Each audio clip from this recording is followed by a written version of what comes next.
Meu propósito é dizer algumas coisas sobre como ler a Bíblia. Leia e aplique.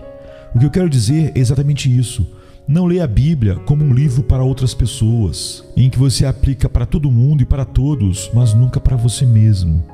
Não leia apenas para dizer, sim, é verdade, eu acredito que essas doutrinas são a revelação da mente infalível do próprio Deus.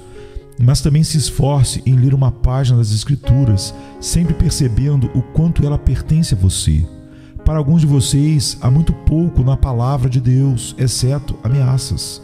Ore a Deus para ajudá-lo a sentir a solenidade até mesmo das ameaças, para que você sinta profundamente as ameaças agora e você possa ser liberto do trágico cumprimento delas pouco a pouco.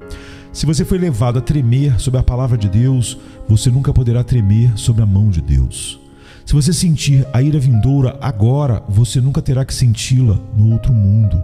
Peça a Deus que suas ameaças possam retirá-lo de seus pecados e levá-lo a buscar o perdão em Cristo.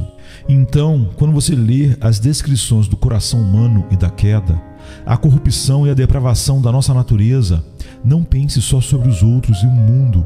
Olhe e veja a si mesmo como em um espelho e diga de cada homem enquanto você ouve sobre cada pecado dele: eu sou um homem como este homem que a Bíblia está mencionando. E se eu não cair precisamente no mesmo pecado, a possibilidade e o perigo disto está em meu coração e eu poderia fazê-lo se não fosse a graça preventiva de Deus. Leve as muitas histórias para casa, para o seu coração, e encontre um ponto nelas na sua vida, seja de incentivo ou de advertência para você. Quanto às doutrinas, lembre-se que uma doutrina mata, exceto quando ela seja pessoalmente compreendida e quando você sente o seu interesse nela. Eu conheci alguns que se regozijaram grandemente na doutrina da eleição, que nunca foram eleitos, e alguns que estavam muito satisfeitos com a doutrina da justificação pela fé, mas que não tinham fé pela qual o homem é justificado. Tenho conhecido alguns também que gloriavam-se na perseverança final, mas que, se tivessem finalmente perseverado, certamente teria sido no inferno, pois eles estavam na estrada para lá. Uma coisa é conhecer essas verdades de Deus e até mesmo para lutar por elas com o zelo e a aspereza de um polemista, mas é outra coisa bem diferente desfrutar delas como nossa herança e como a nossa porção para sempre. Peça ao Senhor para te mostrar o seu interesse em cada verdade e não esteja satisfeito até que você tenha um assegurado interesse pessoal nelas. Especialmente, deixe isso ser assim com as promessas. Não te deixarei, nem te desampararei.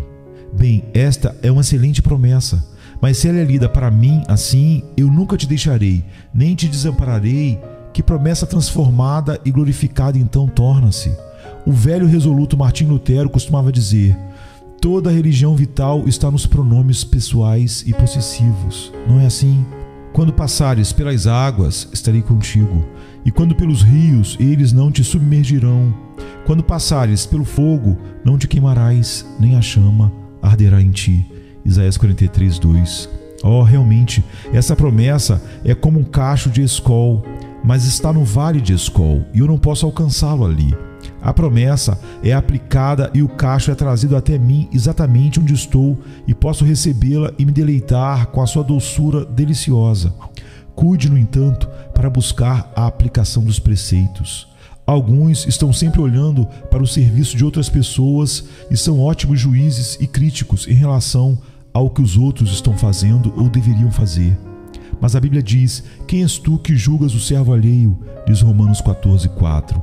Para o seu próprio Senhor, ele está em pé ou cai. Veja quais preceitos estão vinculados a você mesmo e, em seguida, como um filho de Deus, tenha seus pés velozes para correr no caminho dos seus mandamentos. Faça com a Bíblia como o homem doente faz com a prescrição do médico. Siga pessoalmente em fazer o que lhe é ordenado. Peça a Deus para não deixar que a sua Bíblia seja a Bíblia de outro homem, mas a sua própria Bíblia. A boca do próprio Deus falando à tua alma sobre as coisas que servem para a tua paz, o teu coração, a tua vida. E este é um trabalho muito árduo. Leia e pratique. Se você não fizer isso, você está lendo para a sua própria condenação. Se você ler, quem crê nele não é condenado. Se você não crê, então você já está condenado, porque você não crê no Filho de Deus. O Evangelho é uma coisa muito solene para cada homem, porque se ele não é um cheiro de vida para a vida, então deve ser sempre um cheiro de algum tipo. Portanto, torna-se um cheiro de morte para a morte. Alguns parecem como se tivessem lido a Bíblia a fim de saber como não agir. Quanto mais Deus ordena, mais eles desobedecem. Embora ele os atraia, eles não virão a ele. E quando ele os chama, eles não vão dar-lhe resposta. Um penoso, desolado coração é aquele que usa a palavra de Deus para fazer um agravo ao seu próprio pecado. Nossa vida deve ser, e se há muita graça de Deus nela, assim será, uma nova tradução da Bíblia. Deus nos faça santos, santifica-nos, espírito, alma e corpo, e então nós seremos feitos finamente úteis, tanto para a igreja quanto para o mundo. Leia e pratique. Mas só seremos capazes de fazer isso tanto quanto Deus, o Espírito Santo, nos ajudar. Então prossigamos. Leia e ore. Este é talvez quase um retorno ao primeiro ponto, isto é, ler com a dependência do Espírito Santo. Mas eu desejo imprimir um pensamento bem diferente sobre as suas almas. Martim Lutero diz ter aprendido mais com a oração do que ele jamais aprendeu de qualquer outra forma. Um quebrador de pedras estava um dia de joelhos quebrando pedras quando o ministro se aproximou e disse: "Eu vejo que você está fazendo o que eu faço frequentemente, quebrando coisas duras."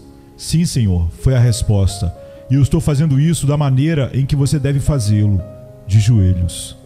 Uma passagem da Escritura muitas vezes se abre quando você ora sobre ela, antes do que desafiando a mera crítica ou olhando para expositores. Você coloca o texto em ação e em seguida você o compreende. Suponha que, se um homem estava estudando anatomia e nunca houvesse visto o corpo em vida, ele poderia não ser capaz de saber o que um certo ligamento seria, ou tal osso, mas se ele pudesse olhar para um corpo em movimento, então ele poderia compreender o uso de todas as diferentes partes, supondo que ele fosse capaz de vê-los. Assim, quando um texto da Escritura se encontra, por assim dizer, morto diante de nós, podemos não ser capazes de compreendê-lo. Mas quando pela oração o texto se faz vivo e é posto em movimento, nós o compreendemos imediatamente. Podemos martelar um texto por vezes em meditação e atingi-lo uma e outra vez, e ainda assim ele pode não ser proveitoso para nós. Mas então nós clamamos a Deus e imediatamente o texto é aberto e vemos escondido nele tesouros maravilhosos da sabedoria e da graça divina. Mas a oração não deve ser apenas para que possamos compreender o texto. Eu penso que devemos orar por cada passagem a fim de que possamos ter a possibilidade de extrair dela o que Deus quer nos comunicar.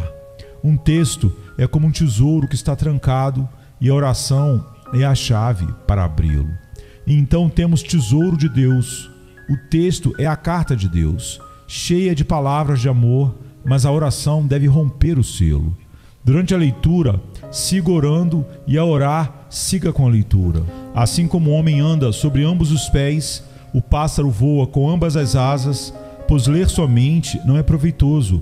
Orar sem leitura não é tão enriquecedor para a alma. Mas quando os dois correm juntos, eles são como os cavalos que puxam a carruagem, e eles correm adiante alegremente. Leia e ore, cristão. Mas tome cuidado para não ler sem regar a sua leitura com a sua oração. Paulo pode plantar, Apolo regar, mas Deus dá o crescimento. E mesmo neste abençoado livro, Moisés pode plantar e Davi pode regar, mas a oração deve clamar a Deus, ou então o crescimento não virá. Leia e experimente. Experimente o que você ouve. Experimente o que você professa. Experimente o que você lê. Os ourives possuem garrafas de ácido pelas quais eles testam tudo o que é oferecido para venda, para ver se é ouro ou apenas ouropel. E o cristão deve manter a palavra de Deus à mão, entesourada na alma, para testar assim tudo o que ele ouve. Examinai tudo, retende o que é bom. Muitos ouvintes acreditam em tudo que é dito por causa da pessoa que lhes declara. Isso não está de acordo com a mente de Cristo. Não devemos receber nada como verdade de Deus vital, exceto o que é enviada até nós desde o alto, que esteja na palavra de Deus. E por mais que possamos respeitar o pastor ou o mestre, não devemos desistir assim do nosso julgamento em relação a qualquer homem, recebendo os seus ensinamentos simplesmente porque ele escolhe pronunciá-los. Tome toda a forma de verdade de Deus que entregue a você, e embora ela possa brilhar com a oratória e parecer razoável e apropriada, faça o teste das Escrituras. É muito difícil, no entanto, conseguir que os homens façam isso. Eles parecem fantasiar que você tem motivos sinistros do momento que você lhes diz isso. Há um conservadorismo na natureza de todos nós no que diz respeito à nossa fé, que é certo o suficiente se fosse em relação a outro princípio. Reter o que eu sei é certo, mas estar disposto a receber ou fazer qualquer coisa que Deus me ensina a receber ou fazer é mais certo ainda. Eu preciso saber no que me apeguei, ou então eu posso estar me prejudicando pela rigidez no que eu permaneço com o que eu aprendi. A mulher de Samaria disse: nossos pais adoraram a Deus neste monte. Esse é o argumento de inúmeras pessoas. Nossos pais fizeram isso e aquilo. Este seria um argumento capital, supondo que nossos pais estiveram sempre certos, mas um argumento muito absurdo, supondo que eles estivessem errados. Eu espero que nós não sejamos como o jovem Saxão, que perguntou onde seu pai e todos os seus antepassados tinham ido. Quando lhe foi dito que eles estavam sem dúvida perdidos, ele respondeu ao missionário que ele preferia ir para onde eles foram do que se tornar um cristão e ser separado deles. Há alguns que parecem ser deste sangue e se vangloriam nisso. Seus antepassados acreditavam nisso ou naquilo. Eles desejam segui-los. Há muitos que professam doutrinas que nunca aprenderam e que eles realmente não conhecem e compreendem. Eles têm a casca, mas eles nunca chegam ao cerne. Não é este o caso de muitos de nós aqui esta noite? Caso você sempre tenha uma doutrina de Deus em sua mente, encontre o texto ou textos que a provam. Se acontecer de haverem outros textos que parecem apontar para outro lado, não corte, nem apare qualquer um deles, mas aceite tudo e espere até que o Espírito revele que eles realmente concordam. A Escritura não deve atender às suas opiniões, mas as suas opiniões devem se conformar com a bendita palavra de Deus. Há uma fábula de um jardineiro tolo que tinha uma árvore que persistia crescendo de forma estranha. Ele não gostaria de contê-la e, portanto, tinha um muro construído para que ela cresça sobre. Eu acho que o homem seria muito mais sábio se deixasse a parede sozinha e mudasse a árvore. Há pessoas que são muito propensas a alterar a Escritura para se adequar às suas opiniões, tirando uma palavra até que ela nunca seja tão cumprida, deixando de fora outra ou mudando completamente o significado dela. Mas todo mundo sabe que ela está distorcida e não natural. Ou então mexer num texto até que ele se encaixe em alguma manivela ou peculiaridade deles. Isso não é reverência. Não é tratar a palavra de Deus como ela deve ser tratada. A palavra de Deus não é um nariz de cera a ser moldado de acordo com nossas fantasias ou de qualquer outra pessoa. Embora ninguém diga o que quer dizer, Deus sempre o faz. Deus sempre diz o que Ele queria dizer. Ele não teria nos falado em uma linguagem que é susceptível de meia dúzia de significados. Ele mesmo não fala assim.